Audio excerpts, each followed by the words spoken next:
दोस्तों हमारा जो ये नोट्स है ये आपको कैसे मिलेगा। तो हमने इसको बहुत ही बखूबी तैयार किया है इमेजेस के साथ, ताकि आपको समझने में बहुत ही आसानी हो। आपको एसएसटी जो है वो लेंदी ना लगे। ज़्यादातर बच्चों को क्या होता है कि जो सोशल साइंस है वो क्या होने लगता है, लेंदी फील होने लगता है। तो हम चाहते हैं कि आपको जो है ये एसएसटी लेंदी फील ना हो और आप अच्छे तरीके से, बिल्कुल अच्छे तरीके से क्या कर पाओ, आप पढ़ाई अपना कर पाओ। तो उसके लिए हमने आपके लिए क्या बनाया है, उसके लिए हमने बनाया आपके लिए प्रॉपर नोट्स, जहाँ पर आपको अच्छी लिखावट मिलेगी, एकदम साफ़ सुथरी।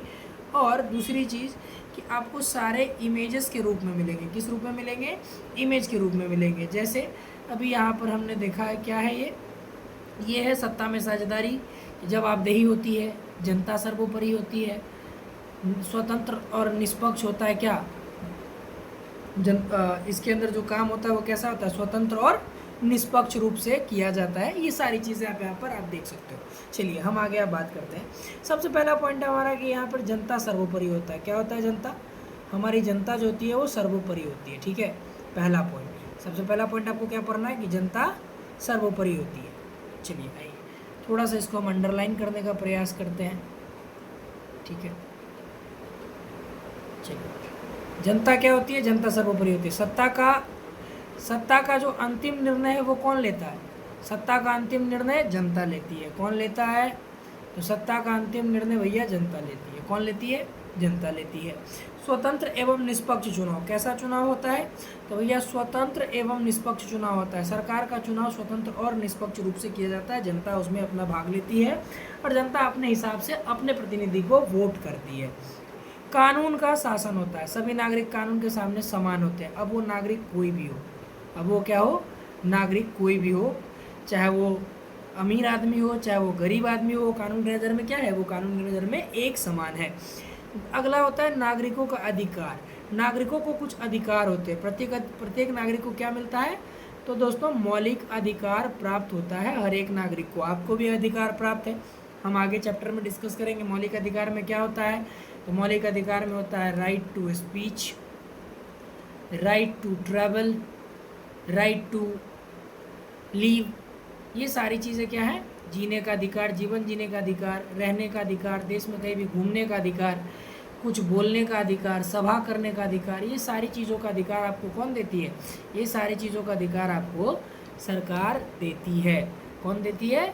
इन सारी चीज़ों का अधिकार आपको सरकार देती है। ठीक है, यहाँ तक आपको कोई दिक्कत नहीं होनी चाहिए दोस्तों। अब आगे हम लोग बात करेंगे। अगला होता है अल्पसंख्यकों का संरक्षण। अल्पसंख्यक किसको कहते हैं? माइनॉरिटी, जिसकी जनसंख्या कम होती है, जिसकी जनसंख्या कम होती है। जैसे फॉर एग्जांपल अब हमारा देश हिंदू राष्ट्र है। क्या है हमारा देश? हमारा देश एक हिंदू राष्ट्र है। और एज ए हिंदू राष्ट्र जब हम बात करते हैं तो हम देखते क्या है कि हमारे यहाँ पर कुछ लोग मुसलमान भी हैं, कुछ लोग सिख जो हैं, जो इंडियन मुसलमान हैं उनकी बात छोड़ देते हैं। यहाँ पर क्या है, कुछ लोग ऐसे भी हैं जो कि हो सकता है कि बांग्लादेश से आए हों, या कुछ लोग जो हैं किसी और देश से आ गए हों, जो जिनकी जनसंख्या कम है। जिनकी जनसंख्या क्या है? जिनकी जनसंख्या कम है उसको बोलते हैं माइनॉरिटी। जिसकी जनसंख्या कम है उसको क्या बोलते हैं? माइनॉरिटी। तो सरकार का क्या काम होता है? सरकार का काम होता है माइनॉरिटी को संरक्षण देना। क्या देना? माइनॉरिटी को संरक्षण देना। और आखिरी क्या है? सत्ता की जवाबदेही। सरकार आपके प्रति जवाबदेह होती है। सरकार अगर कोई काम कर रही है या करना चाहती है तो उसके लिए सरकार को क्या करना पड़ेगा? उसके लिए सरकार को आपको जवाब भी देना पड़ेगा अगर वो कुछ गलती कर बैठती है तो। अब इतना तो ठीक है सर, आप बता रहे हैं सारी चीज़ें ठीक है, लेकिन अब एक सवाल आता है कि सर आखिर हमको ज़रूरत ही क्या है लोकतंत्र की? क्या आखिर हमको ज़रूरत ही क्या है लोकतंत्र की? तो अब इसको हम एक एग्जाम्पल से समझेंगे। एग्जाम्पल क्या है कि भैया पहले के ज़माने में होते थे किंग। कौन होते थे? किंग। एक नियम था कि राजा का बेटा ही क्या बनेगा? अगला राजा बन जाएगा। अब राजा के मन में आया कि हम एक लॉ बनाएंगे। क्या बनाएंगे?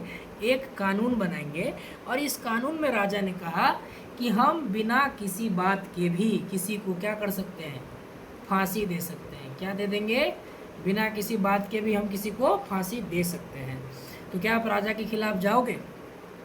आप नहीं जा सकते, आपकी वो क्षमता नहीं है कि आप राजा के खिलाफ जाओ। ठीक है, तो जब आप राजा के खिलाफ नहीं जा सकते, अपनी आवाज़ें नहीं उठा सकते, तो फिर आपको क्या अधिकार है? आपको कोई अधिकार नहीं है। तो इसीलिए लोकतंत्र आवश्यक है कि आप अपने लिए अपना सरकार चुन सके। क्या चुन सके? आप अपने लिए अपना सरकार चुन सके। जो सरकार किसके लिए काम करेगी? किसके लिए काम करेगी? तो भैया जो सरकार जनता के लिए काम करेगी। किसके लिए काम करेगी? जनता के लिए। यह शांति और स्थिरता बनाए रखने में मदद करती है। लोकतंत्र क्या करता है? शांति और स्थिरता बनाने में मदद करती है। यह प्रत्येक व्यक्ति को समान और समानता प्रदान करता है। यह प्रत्येक व्यक्ति को क्या करता है? समान और समानता प्रदान कराता है।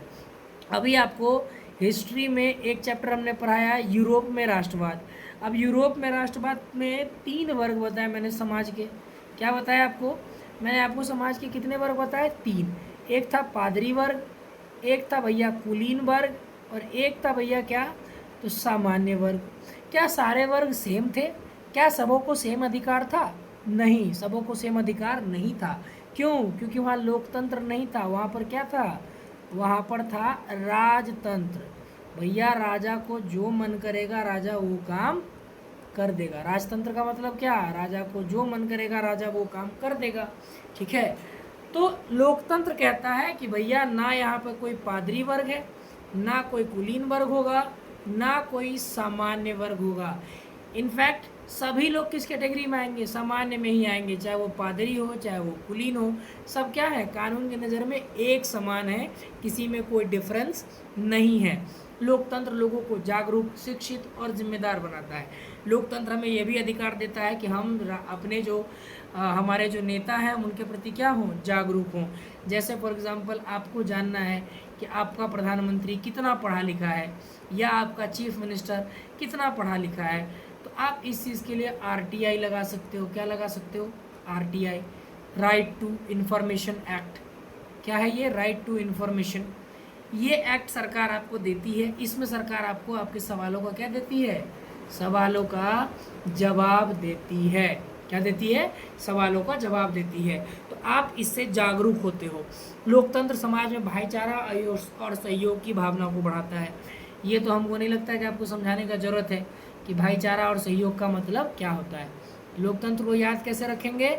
लोकतंत्र को याद रखेंगे जनता का शासन, जनता के लिए और जनता के ही द्वारा। चलिए अब हम बात करेंगे लोकतंत्र की विशेषता के बारे में। किसके बारे में? लोकतंत्र की विशेषता के बारे में। यह सरकार किसकी होती है? तो जनता के लिए होती है, जनता के द्वारा चलाई जाती है। ठीक है। नागरिकों को अपना अधिकार मिलता है। वयस्क नागरिकों को, किसको? वयस्क नागरिकों को जो 18+ है वो क्या करते हैं? स्वतंत्र चुनाव करते हैं। ठीक है। कानून का शासन होता है।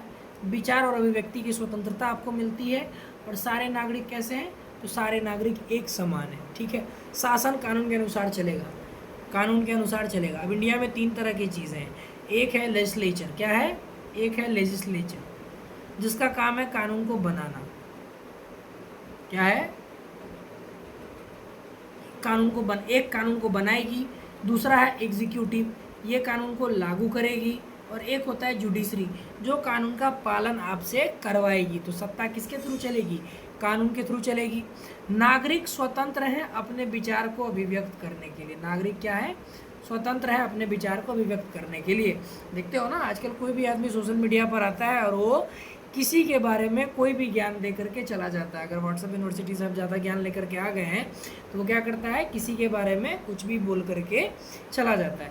तो आपकी अभिव्यक्ति है, आप बोल सकते हैं, लेकिन उसकी भी एक मर्यादा होती है। आपको उस मर्यादा में बोलना होता है।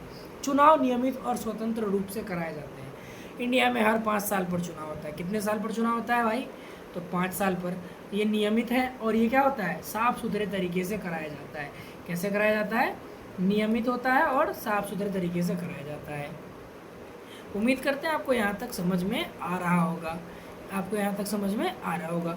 अब आगे हम लोग बात करेंगे सत्ता में साझेदारी क्यों आवश्यक है। सत्ता में साझेदारी क्यों आवश्यक है? अब देखो, भारत एक बहुत बड़ा देश है। भारत क्या है? बहुत बड़ा देश है। ये विविधताओं से भरा हुआ देश है। विविधताओं से भरा हुआ देश है। अब भैया विविधता क्या होता है? तो विविधता होता है, देखो जैसे ये क्या है? ये पंजाबी है। ये क्या है? मुस्लिम है। ये क्या है? अलग धर्म के, मुस्लिम धर्म के हैं, हिंदू धर्म के हैं। ये सारे क्या हैं? अलग अलग धर्म के लोग हैं। ये कोई पंजाबी में बोलता है, कोई हिंदी बोलता है, कोई उर्दू बोलता है, कोई मराठी बोलेगा, कोई गुजराती बोलेगा, कोई कुछ बोलेगा, हर तरह की भाषाएं हैं, हर तरह के लोग हैं, तो सबका क्या है, धर्म अलग है। क्या क्या अलग है? तो भैया सबका धर्म अलग है, सबकी भाषा अलग है, सबकी जाति अलग है और सबकी संस्कृति अलग है, और क्षेत्र के लोगों का रहन सहन भी क्षेत्र के हिसाब से अलग है। आप अपने बिहार में देखोगे, आप अपने बिहार में क्या देखोगे, बिहार का रहन सहन अलग है। आप दिल्ली जाओगे, दिल्ली का रहन सहन अलग है। तो आप कहीं कहीं भी जाओगे तो वहाँ का रहन सहन आपको क्या मिलेगा, वहाँ का रहन सहन आपको अलग मिलेगा। लेकिन हम लोग कहलाते कैसे हैं, हम लोग इंडियन कहलाते हैं। हम लोग क्या कहलाते हैं, इंडियन कहलाते हैं। और यही हमारी ताकत भी है। हम लोग क्या कहलाते हैं, इंडियन कहलाते हैं। तो इसी को बोलते हैं विविधता। जब आपका धर्म अलग हो, जब आपकी भाषा अलग हो, जब आपकी जाति अलग हो, जब आपकी संस्कृति अलग हो, और जब आपका क्षेत्र और जब आपका पहनावा ओढ़ावा अलग हो, और फिर भी आप एक साथ रहते हो, फिर भी आप क्या करते हो, मिलजुल कर रहते हो, इसी को क्या बोलते हैं, तो भैया इसी को बोलते हैं विविधता। और यही हमारे देश की क्या है, यही हमारे देश की ताकत भी है, यही हमारे देश की ताकत भी है। यहाँ पर आपको लिखा हुआ दिखेगा, हमारी विविधता हमारी ताकत है, और लोकतंत्र में इस विविधता को सम्मान देकर सभी को एक साथ लेकर चला जाता है। अब क्या होता है कि देखिए, सत्ता में साझेदारी क्यों जरूरी है? साझेदारी इसलिए जरूरी है कि मान लीजिए कि हम एक किसी पार्टिकुलर नाम का आदमी, ए नाम का आदमी है, इसको सारा पावर दे देंगे। क्या करेंगे, इसको सारा पावर दे देंगे। तो सारा पावर दे देंगे ना, तो ये अपने हिसाब से काम करेगा, और जब अपने हिसाब से काम करेगा ना, तो आपका ये शोषण भी कर सकता है। एक तय वर्ग के लोगों का क्या कर सकता है, एक तय वर्ग के लोगों का ये शोषण कर सकता है। तो पहला बात तो कि आप इसलिए भी इस एक के हाथ में पूरी सत्ता नहीं दे सकते, आपको बांटना पड़ेगा, ताकि लोगों का क्या ना हो सके, शोषण ना हो सके।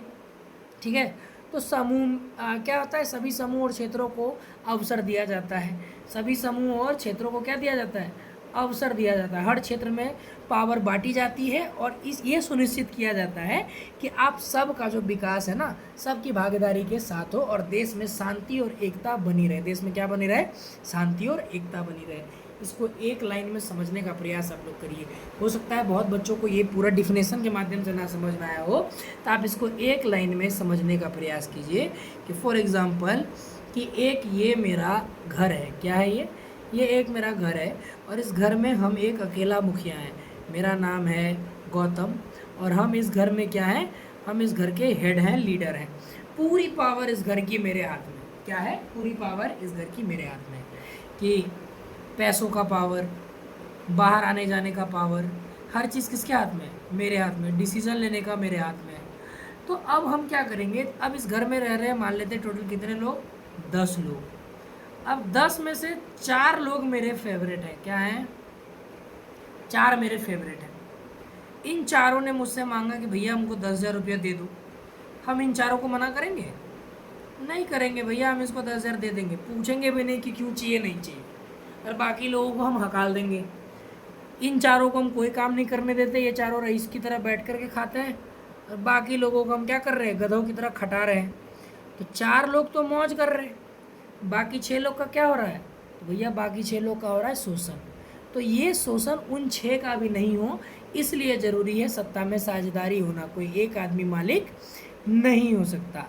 अब साझेदारी के तरीके क्या क्या हो सकते हैं, ये तो घर की बात हो गई। देश के बारे में पढ़ रहे हैं हम लोग, किसके बारे में समझेंगे, तो भैया हम लोग समझेंगे देश के बारे में। तो देश के बारे में जब समझेंगे तो सत्ता में साझेदारी का तरीका क्या क्या हो सकता है। तो आइए, सबसे पहला तरीका था चुनाव का माध्यम। सबसे पहला तरीका क्या है, चुनाव का माध्यम। सरकार बनाने के लिए अभी आपको बताया कि इंडिया में हर 5 साल पर चुनाव होता है। कितने साल पर चुनाव होता है, 5 साल पर चुनाव होता है।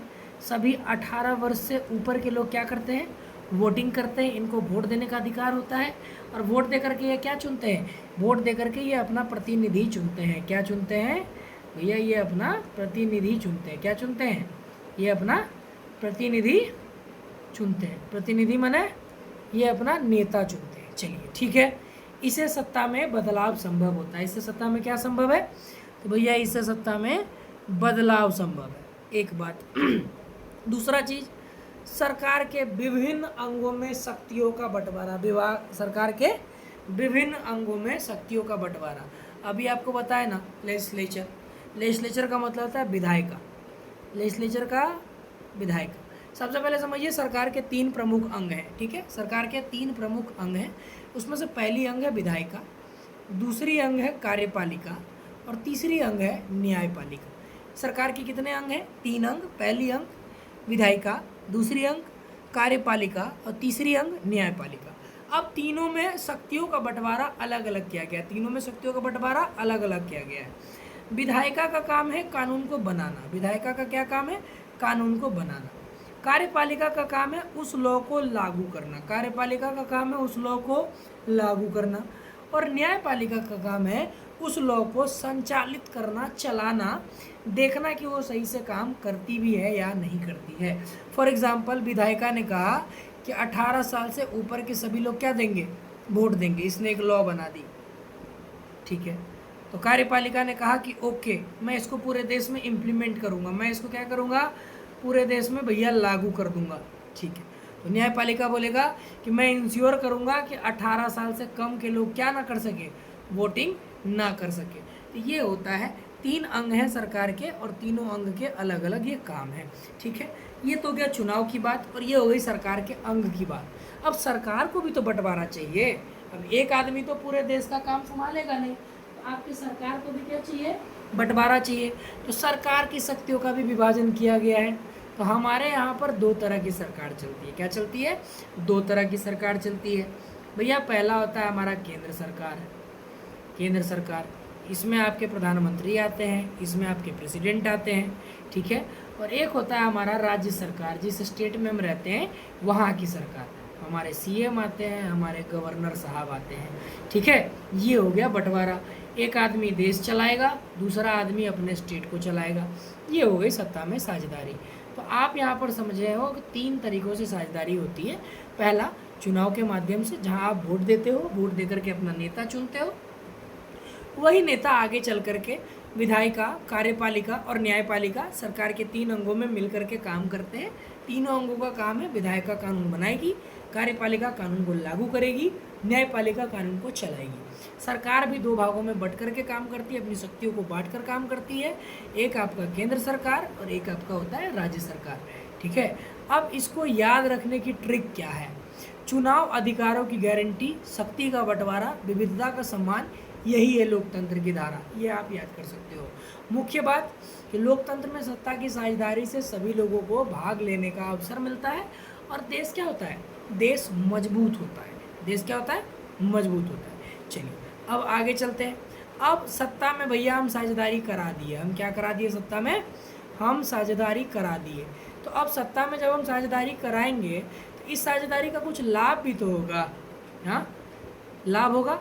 तो लाभ होगा तो क्या होगा? देखिए, अब लाभ हो गया तो देखिए यहाँ पर सभी लोग साथ बैठे हैं ना फिगर में, हम आपको यहाँ पर फिगर दिए हैं, यहाँ पर हिंदू, मुस्लिम, सिख, ईसाई सारे लोग बैठे हुए, तो सारे लोगों को मौका मिलेगा। क्या मिलेगा? सारे लोगों को चांस मिलेगा काम करने के लिए, सारे लोगों को चांस मिलेगा आगे बढ़ने के लिए, शासन में भाग लेने के लिए, प्रशासन चलाने के लिए। इससे लोगों में विश्वास पैदा होगा। इससे लोगों में क्या होगा? विश्वास पैदा होगा कि नहीं भैया हमारा नेता अच्छा है, हमारा देश अच्छा चल रहा है, हम अच्छा ग्रोथ कर रहे हैं, ठीक है। और इससे हमारी विविधता एकजुट होगी। क्या होगी? हमारी विविधता एकजुट होगी। फर्क नहीं पड़ता कि आपकी भाषा क्या है, फर्क नहीं पड़ता आप किस क्षेत्र से बिलोंग करते हैं, फर्क इस बात से पड़ता है कि आप भारत के नागरिक हैं। साझेदारी से झगड़े और संघर्ष कम होते हैं। अगर साझेदारी है तो आप बात विचार से सॉल्व कर लेंगे, मन मुटाव नहीं होगा, आपके बीच लड़ाई झगड़े नहीं होंगे। निर्णय लेने की जो प्रक्रिया होती है, जो डिसीजन लेने की प्रक्रिया होती है, वो बेहतर हो जाती है। कैसे बेहतर हो जाती है? अब भैया 4 लोग बैठे हैं, 4 लोग का सुझाव है। फॉर एग्जाम्पल अभी हमको बना दिया जाए इस देश का पीएम, क्या बना दिया जाए? पीएम। और हमको बोल दिया जाए कि आप पाकिस्तान के बारे में क्या सोचते हैं? क्या सोचते हैं? हम बोलेंगे बम मार दो, उड़ा दो उस साले को। क्या कर दो? बम मार के उड़ा दो उस साले को। हम क्या करेंगे? बम मार के उसको उड़ा देंगे। तो अब अगर हम बम मार के उड़ा देंगे तो क्या उड़ाना सही है? क्या उड़ाना सही है? नहीं, हम ऐसे किसी को उड़ा नहीं सकते हैं। तो अब मान लीजिए हम अकेले थे तो हम तो बम मार देंगे भैया। हम अगर अकेले हैं तो हम क्या करेंगे? हम अगर अकेले हैं तो हम बम मार देंगे। लेकिन अब यहाँ पर 4 लोग हैं, ये जो सत्ता में साझेदारी वाले लोग बैठे हैं, ये यहाँ पर कितने हैं? ये यहाँ पर 4 बैठे हैं। तो चारों का 4 विचार होगा, चारों का क्या होगा, 4 विचार होगा। अब 4 लोग मुझे समझाएंगे कि देखिए सर ऐसा नहीं होना चाहिए, हम ऐसा करेंगे तो ऐसा हो जाएगा। चारों लोग हमको बम मारने की खूबियाँ भी बताएंगे कि सर वो जो पगला सा भिखमंगा देश है वो खत्म हो जाएगा, टेरर खत्म हो जाएगा, मार दीजिए। एक लोग बोलेगा सर हमारा भी तो धन वैभव का नुकसान होगा, हमारा भी तो लॉस होगा इसमें। क्या बोलेंगे कि सर हमारा भी तो इसमें लॉस होगा, तो आप बम तो मार दीजिएगा, लेकिन बम मारने में क्या होगा, नुकसान तो हमारा भी है, लॉस हमारा भी है। तो जब हम 4 लोग की बात सुनेंगे ना और समझेंगे तो हमको ये समझने में आसानी होगी कि हमको क्या डिसाइड करना है। क्या समझने में आसानी होगी कि हमको क्या डिसीजन लेना है और हमको एक्चुअल में करना क्या है। इसीलिए ये ज़रूरी है और सभी वर्गों की हित की इसमें रक्षा भी हम कर पाएंगे। ठीक है, चलिए अब लोकतंत्र में सत्ता की साझेदारी की आवश्यक शर्तें क्या होती हैं, क्या क्या होती हैं। तो सबसे पहला चीज़ आपके देश का अपना संविधान होना चाहिए। क्या होना चाहिए, देश का एक संविधान होना चाहिए और देश उस संविधान पर चले। ठीक है, लोगों के अंदर समानता की भावना होनी चाहिए। ये नहीं कि मैं ब्राह्मण हूँ, वो क्षूद्र है, ये है, ऐसा है वैसा है, वो मेरे में चिपक नहीं सकता, हम उसके हाथ का खा नहीं सकते। ये भेदभाव नहीं होना चाहिए जो हम जाति आधारित करते हैं, तुम लड़का हो, तुम लड़की हो, तुम ये नहीं करोगे, तुम वो नहीं करोगे, ये नहीं होना चाहिए। जो हमारा चुनाव है वो स्वतंत्र होना चाहिए और निष्पक्ष होना चाहिए और इसमें सभी की भागीदारी होनी चाहिए। क्या होनी चाहिए, सभी की भागीदारी होनी चाहिए। क्या क्या बताया आपको, देश का एक संविधान होना चाहिए, समानता की भावना होनी चाहिए, चुनाव हमारा स्वतंत्र और निष्पक्ष होना चाहिए। इसके बाद इसमें सबकी भागीदारी होनी चाहिए, चाहे वो किसी भी वर्ग से आता हो, लड़का हो, लड़की हो, ऊंची जाति का हो, नीची जाति का हो, कोई मतलब नहीं बनता। सबका क्या होना चाहिए, भागीदारी होना चाहिए। मतभेदों का सम्मान होना चाहिए। क्या होना चाहिए, मतभेदों का सम्मान होना चाहिए। मान लीजिए मेरा दोस्त है रामलाल, कौन है, रामलाल। रामलाल बोला कि हमको पाकिस्तान बिल्कुल पसंद नहीं है, हम एक बार में उड़ा देंगे, ख़त्म कर देंगे। वहीं पर एक है मोहनलाल, मोहनलाल बोला ना भाई हम इसको समझा सकते हैं। तो अब जैसे ही समझा सकते हैं तो क्या बोलोगे, आप तुम गद्दार हो, तुम आतंकवादी हो, नहीं। उसके भी बातों की क्या होनी चाहिए, सम्मान होनी चाहिए, उसको भी अधिकार है देश के बारे में बात करने के लिए और कानून का शासन होना चाहिए। ये नहीं कि पुलिस आपको पीट रही है, आप पुलिस को पकड़ के पीट रहे हो, आप किसी को राह चलते गाली दे करके आ रहे हो, किसी को राह चलते गोली मार के आ जा रहे हो, ये चीज़ें नहीं होनी चाहिए। आपको कानून के दायरे में रह करके क्या करना है, आपको कानून के दायरे में रह करके अपना काम करते जाना है। अब सत्ता में साझेदारी के कुछ उदाहरण हम लोग पढ़ लेते हैं। किसके उदाहरण, तो सत्ता में साझेदारी के कुछ उदाहरण हम लोग अभी पढ़ेंगे। ये जो उदाहरण हम लोग देखेंगे ये उदाहरण होने वाला है क्या, देखिए पहला उदाहरण समझते हैं। भाषाई आधार पर राज्य का गठन। क्या है ये, भाषा के आधार पर किसका गठन किया गया, राज्य का गठन किया गया। क्यों, क्योंकि भारत में अलग अलग भाषाएं बोली जाती है और इन भाषाओं के आधार पर राज्य का गठन किया गया। जैसे उत्तर प्रदेश हिंदी भाषी है, तमिलनाडु तमिल भाषी है, कर्नाटक कन्नड़ भाषी है। दूसरा चीज़, गांव लेवल पर पंचायत की व्यवस्था की गई। गांव और प्रखंड और जिला स्तर पर क्या किया गया, पंचायत, पंचायत समिति, जिला परिषद का गठन किया गया ताकि जो गांव के लोग हैं उनको क्या मिल सके, उनको भी अवसर मिल सके प्रतिनिधित्व करने का। अगला चीज़, आरक्षण की व्यवस्था की गई। अनुसूचित जाति, अनुसूचित जनजाति और अन्य पिछड़ा वर्ग के लोगों को शिक्षा देने के लिए, उनको रोजगार देने के लिए जो अलग अलग तरीके की स्कीमें भारत सरकार लाती हैं वो आपके सामने रखा गया है। सत्ता की साझेदारी आप याद कैसे रखेंगे, तो सत्ता की साझेदारी याद रखेंगे आप ऐसे, 100 से समानता, आ की मात्रा सत्ता है, अधिकारों की रक्षा, झ से झगड़ों में कमी, दे से एकता में विश्वास, विश्वास में सहयोग, अपनी भागीदारी, नियमों का पालन और ईमानदार चुनाव। हमारा नेता ईमानदार हो, हम उसको ईमानदारी से चुन कर लाएं, ये होता है। ठीक है, और यही चीज़ है कि हमें एकजुट करती है, प्रतिभाशाली भी हमें ये बनाती है। आगे अगला टॉपिक है हमारा लोकतंत्र में सत्ता की साझेदारी क्यों आवश्यक है, तो इसको हम लोग नेक्स्ट वीडियो में करेंगे। तब तक के लिए आप चैनल को लाइक करेंगे, शेयर करेंगे, सब्सक्राइब करेंगे। आपको जो भी टॉपिक यहाँ पर नहीं समझ में आया हो उसके लिए आप हमको कमेंट करेंगे। कमेंट करना है, दूसरे चीज़ के लिए आप कमेंट करेंगे हमको। अगर आपको ये नोट्स चाहिए, ये PDF आपको चाहिए जिससे हम अभी आपको पढ़ा रहे हैं, तो आपको करना क्या है, तो आपको सबसे पहले तो शिक्षा सारथी जो अपना चैनल है इसको सब्सक्राइब कर लेना है। कमेंट में लिखना है PDF, कमेंट में क्या लिखना है, PDF, और वीडियो को शेयर भी करना है। वीडियो को क्या करना है? शेयर करना है। देखिए, आप ज़्यादा से ज़्यादा जब वीडियो को शेयर करेंगे तो हमें पढ़ाने में मज़ा आएगा, व्यूज़ आएंगे तो हमें पढ़ाने में मज़ा आएगा। बाकी आप जानते हैं अपना ऑफलाइन सेंटर पटना के अंदर चल रहा है, जहाँ पर आपके क्लासेस रेगुलर होते हैं। तो जो बच्चे पटना से इस वीडियो को देख रहे हैं, खास करके जो बच्चे कंकरबाग एरिया से इस वीडियो को देख रहे हैं, कंकरबाग के आसपास के एरिया से वीडियो को देख रहे हैं, आप कमेंट के माध्यम से हमसे जुड़ सकते हैं। और अगर आपकी इच्छा हो तो आप हमारे ऑफलाइन सेंटर पर भी आकर के पढ़ाई अपना कर सकते हैं। दोस्तों, आज के लिए फ़िलहाल इतना ही। मिलते हैं आपसे नेक्स्ट वीडियो में। तब तक के लिए चैनल को लाइक करिए, शेयर करिए और सब्सक्राइब करना ना भूलें। धन्यवाद। मिलते हैं आपसे नेक्स्ट वीडियो के अंदर।